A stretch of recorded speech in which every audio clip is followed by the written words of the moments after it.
I have a dream. Those words may be the most famous words ever spoken. Dr. Martin Luther King roused a nation with those words in Washington, D.C. in 1963. He dreamed of all God's children, black and white, Jew and Gentile, Protestant and Catholic. The speech was the highlight of 10 years of protests and boycotts and legal challenges. The protests were peaceful. They met fire hoses with the quiet energy of peaceful resistance. They met ferocious dogs and sheriff's deputies with extraordinary calm. They were organized. They were thoughtful. They were guided by the light of reason and love for each other and their country. Can you imagine what it must have been like to organize all those protests? Who decided where to rally? Who got the permits? Who prepared bail for all the arrests? Who called the media? Who wrote the speeches? What was it like behind the scenes of a lunch counter sit-in or a rally at the park? Who made sure Grandma and Grandpa would be there, standing tall for equality? I'll tell you, it was Ella Josephine Baker. Ella Baker was the champion behind the scenes of the fight for equality.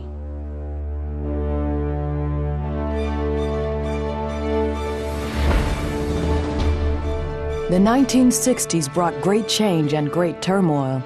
They also presented the great turning point in American history, where people of color demanded and won equality with all Americans.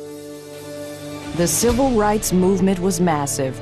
Boycotts and protests, sit-ins at restaurants, legal challenges in the courts, all led to the 1954 Brown versus Board of Education, ending segregation in schools. The Civil Rights Act, passed 10 years later, gave people of all races equal rights to work, live, and be free in their own country. The modern civil rights movement that broke the barriers of segregation featured many familiar faces: Thurgood Marshall, Rosa Parks, Dr. Martin Luther King Jr. But protest movements are often fought in the trenches, organizing protests and sit-ins, lectures and conferences that inspire and create the blueprint of a movement.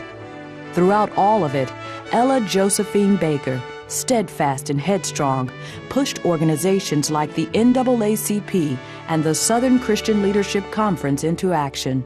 It took someone with incredible vision, strength, and organizational skills to be able to put those things together. And Ella Baker, I think, was unique in the fact that she was able to do all of those things. Ella Baker was one of the founders of the Student Nonviolent Coordinating Committee, which showed the American people just what kind of injustice was being dealt to American citizens of color. Most of her experience on the job was organizing communities for protests, so that was her background. Their peaceful resistance to harassment, arrest, and violence helped generate sympathy and move public opinion away from segregation and toward equality. The underlying message that Martin Luther King was pushing, and that was that of nonviolence, and he learned it from Mahatma Gandhi, and that you turn the other cheek, that you don't exhibit violence for violence. And so we had that from the very beginning. If you're not going to be this way, then we don't want you as a part of this movement, because you've got to be strong enough to deal with this. When you talk about this nonviolent posturing that we see being taken on by Dr. King and members of the Student Nonviolent Coordinating Committee, understand that it was a real strategy. It was a strategy to put the onus on that other person. They then become the aggressor if you are the one who is sitting there and simply trying to exercise your right to eat a hamburger in a lunch counter. Though she never gained the kind of fame that so many civil rights leaders of the time did, those leaders listened to Ella Josephine Baker. An eloquent writer and forceful speaker, Ella challenged her African American brothers and sisters to face violence with nonviolence. They put aside their fears to confront what were known as Jim Crow laws, a set of legal standards that kept African Americans from having equal rights to vote, work, and live freely in society. I think it had to instill a sense of a concern in any human being who had any ounce of love in their heart that this is not right. This is definitely wrong. Something has got to be done.